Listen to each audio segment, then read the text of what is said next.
À vous toutes et à vous tous, Sirgel Afrique, merci. Mesdames et messieurs, on va parler de la sécurité, bien sûr, dans l'Est du pays avec tout ce qui se passe. Alors, aujourd'hui, mesdames et messieurs, il y a aussi un climat malsain au sein même des rebelles M23 parce qu'on peut aussi en parler à Walikale, même au niveau du territoire des Rutshuru, où il y a des actes qui sont commis et ces actes font à ce que les gens puissent réagir. Mesdames et messieurs, ce sont des maisons qui sont incendiées, les maisons des habitants.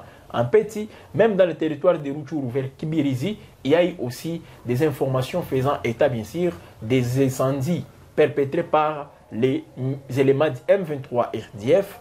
Alors, qu'est-ce qui se passe au juste? Pourquoi procéder ainsi au moment où, mesdames et messieurs, le processus de Luanda reprend? Et là, on est en train de parler aussi d'un programme entre les deux pays, mais on en parle peu pour l'instant. Focalisons-nous d'abord sur ce qui se passe entre les M23 et pourtant on ne signale pas des affrontements aussi de grande envergure. Vous l'avez déjà remarqué, lui, à mes côtés, c'est Moïse Hangui. Avec lui, bien sûr, nous allons donc comprendre tous ces faits, nous allons analyser, nous allons décrypter. Et mesdames et messieurs, tout ça pour que vous soyez aussi très bien édifiés. Moïse, bonjour. Bonjour à vous, merci pour l'invitation. Nous sommes tellement honorés pour cette occasion qui nous est offerte. Bonjour tout de même à nos téléspectateurs, à nos internautes et à tous les Congolaises et Congolaises qui sont les nôtres à pareils instants. Hangui Moïse, philosophe, c'est bien moi. Je suis encore une fois très content pour cet espace. Acteur de la société civile, je tiens tout de même à le rappeler. Moïse Hangui, comment vous personnellement vous analysez ces agissements, si on peut les appeler ainsi, dans les rangs du M23 aujourd'hui? Des incendies, ils s'apprennent déjà aux habitations des civils. Ça s'explique comment pour vous?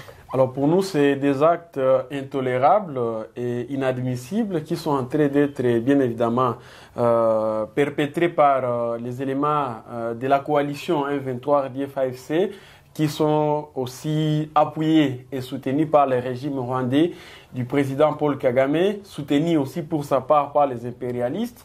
Je crois qu'il y a lieu aujourd'hui de dire que la situation devient de plus en plus très compliquée, et bien évidemment parce que aussi au niveau de la République démocratique du Congo, nous ne sommes pas au point d'affronter bien évidemment ces ennemis de la paix.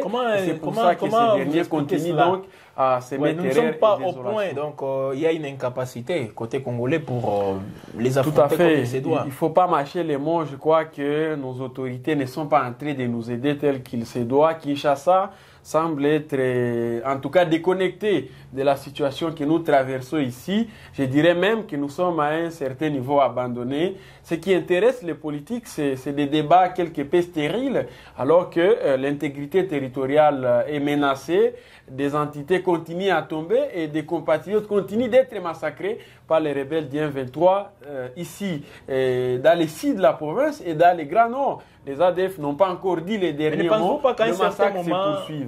Les FRDC, voire même les Wazalendo, arrivent à contenir l'ennemi qui n'avance plus. Avec sa vitesse, il faut dire qu'il y a des efforts non négligeables qui sont déployés par les Wazalendo. Oui. Et ce qui s'est passé, bien évidemment, à Kibirizi, c'est des comportements, je vais dire, bellicistes de l'ennemi qui relèvent ou qui témoignent, bien évidemment, de la faiblesse qui s'enregistre de ces côtés-là. Est-ce qu'il y a une pression derrière lui ne savent plus à quel sens se vouer.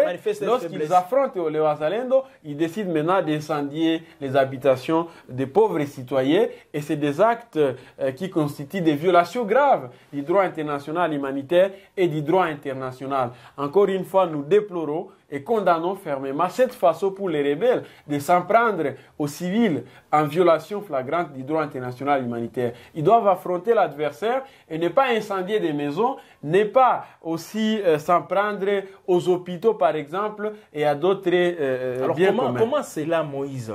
Parce que c'est eux qui occupent toutes ces zones et puis ils procèdent par des incendies des maisons des civils.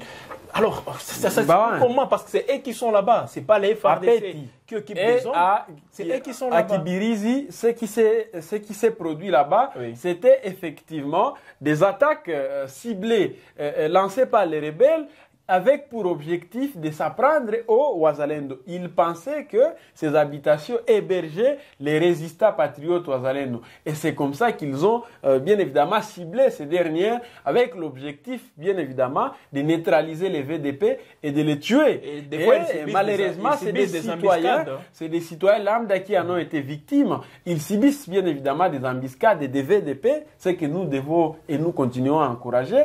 Et pour ça, ils se disent qu'il faut à tout prix s'apprendre à ces derniers. Kagame, par exemple, aujourd'hui, je pense que ceux qui nous suivent peuvent le dire mieux que moi, lorsque Kagame parle de FDLR, selon lui, c'est les VDP. Ce sont ces jeunes patriotes.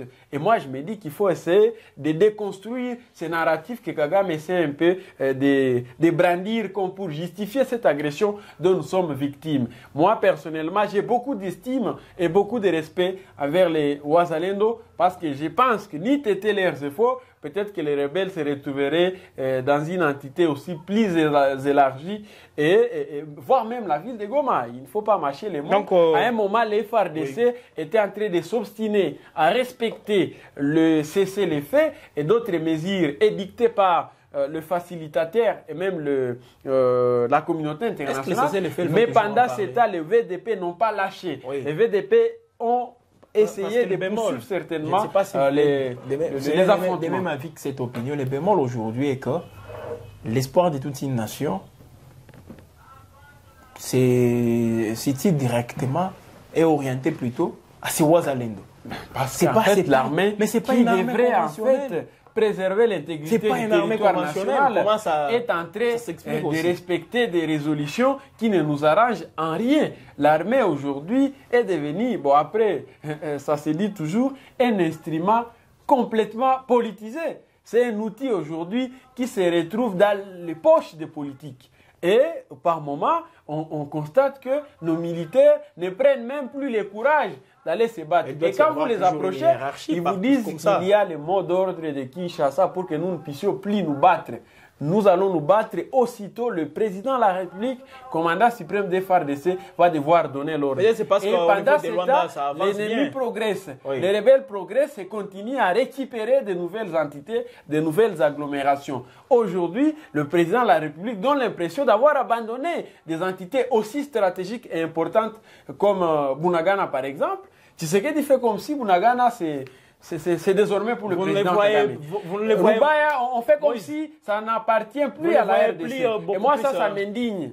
Je suis vraiment indigné vis-à-vis du comportement affiché par le président de la République, commandant suprême des FARDC, par rapport à ces entités qui sont occupées par les... Mais parce qu'en fait, il cède une partie du territoire national aux étrangers. Ça, c'est grave. Mais vous voulez que je parle de quoi? Vous voulez que je parle de la vente? Je ne veux pas parler de la vente, mais je parle de la cession. Le président de la République a cédé plusieurs entités. Plus de ça...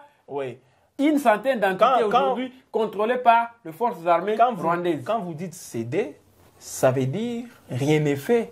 On a laissé qu'est-ce qui est fait? Dites-moi, qu'est-ce qui est fait pendant ce temps où les rebelles maintenant viennent descendre des maisons à Kibirizi, à Peti? Mais ce qui intéresse le président de la République, c'est le changement de la Constitution. C'est la révision de la Constitution. Mais il est en train de faire une série de meetings. Il est en train, en tout cas, de mobiliser tous les Congolais pour le débat relatif au changement de la Constitution. Mais comme vous parlez, que de se préoccuper des priorités des priorités. Quand vous parlez de meeting, ouais. Permettez à ce qu'on glisse. Après Kisangani, c'est Kalemi. Après Kalemi, peut-être il sera à Goma. Mais pendant ce temps, Kagame, avec ses éléments, progresse. S'il vous plaît, qu'est-ce qu'il a dit aussi à Kalemi? Il a dit ceci. Donc, dans son discours, il était en train de préparer les jeunes pour une éventuelle rencontre, par exemple, avec ses ennemis de la paix qui peuvent venir. Parce que lui, il pense que l'espace Grand Katanga... Il fait encore confiance au président Kagame. Attendez, l'espace... C'est quand même grave. Il dit ceci, l'espace Grand Katanga est parmi ces espaces visés aujourd'hui par les ennemis de la paix. Et ces ennemis de la paix viendront, même à Kalemi, pour sensibiliser les jeunes, afin d'adhérer à leur plan qui est bien sûr de prendre les pays. Ça, c'est selon Félix. C'est à lui la responsabilité de les neutraliser. Voilà. C'est à lui la responsabilité mais le fait de le faire dire, face à ces gens. parce que vous minimisez de faire des les simples meetings, déclarations. ces meetings. Non, moi je ne minimise pas ces meetings, mais je trouve que ça ne valait pas la peine de les organiser pendant qu'une partie du territoire national est contrôlée par les étrangers. L'essentiel pour le président de la République à faire aujourd'hui, c'est de récupérer ces entités qui sont en train d'être administrées, exploité de manière illicite par le régime rwandais. Vous connaissez combien de millions Kagame récupère à Bunagana? C'est un poste frontalier très mouvementé. Mais aujourd'hui, toutes ces recettes, tout cet argent, c'est déversé dans les trésors publics rwandais. Il y a un autre fait. Rubaya, ceux qui nous suivent connaissent Rubaya aujourd'hui. Les tromalines, les cobaltes, les manganèses, les cuivres, tout ça, c'est maintenant le régime finissant du président Kagame, les sanguinaires. On n'a pas cédé ça. Céder, ça c'est quoi? Finalement, Kagame peut les annexer au Rwanda parce qu'on dit ils ont cédé. Mais avec cette allure, vous ne craignez que ça soit le cas. Les marathons qui s'est fait à Luanda, ça ne vous dit rien? Ce qui se passe à Luanda, ça s'apparente à une certaine récréation. Parce que depuis qu'il y a des résolutions qui sont prises de l'autre côté, sur terrain, la situation reste, je vais dire, statique. Les éléments d'IM23 et de toute la coalition RDF-AFC qui en principe devraient être aussi en train de respecter les résolutions qui viennent de l'autre côté, ne le font pas. Ils devraient se retirer en fait.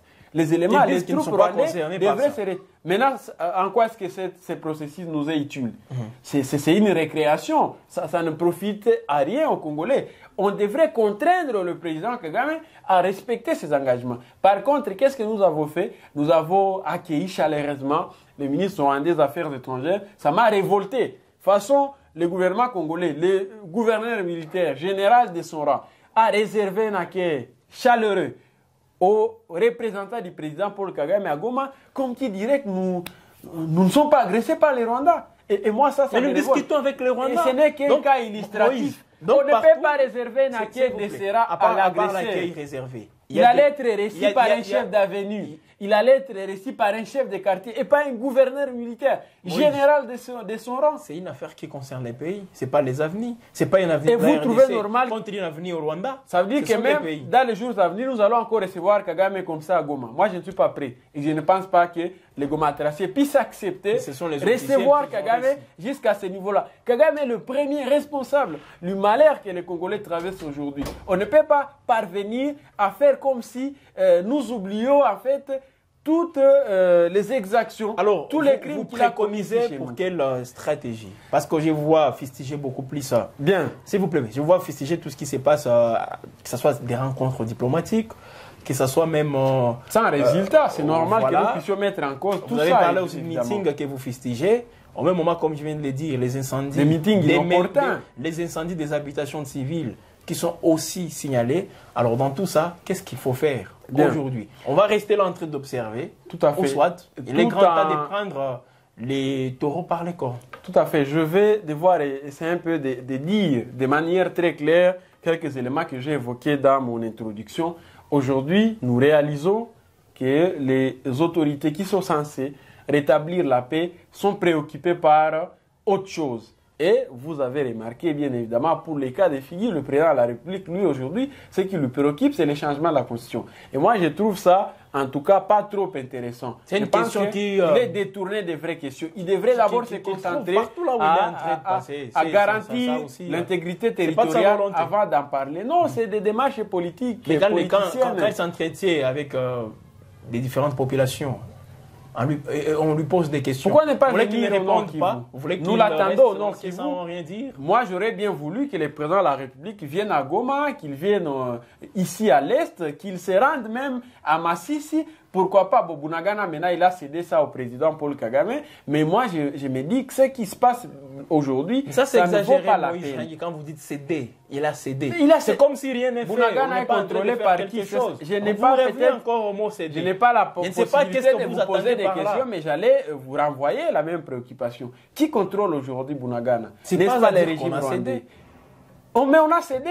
Parce qu'en fait, celui qui devrait contrôler Bunagana, c'est l'armée congolaise. C'est bien évidemment le gouvernement, ce qui n'est pas le cas. Ce pas des objets, ce sont des entités où les gens vivent. Cédé par le gouvernement congolais à Messier Kagame, les sanguinaires. Et moi, je vais donc dire ici qu'il y a lieu aujourd'hui de se ressaisir.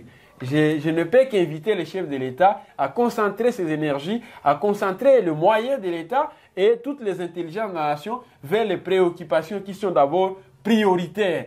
Et c'est effectivement le retour de la paix. On ne peut pas parler du développement pendant qu'il n'y a pas la paix.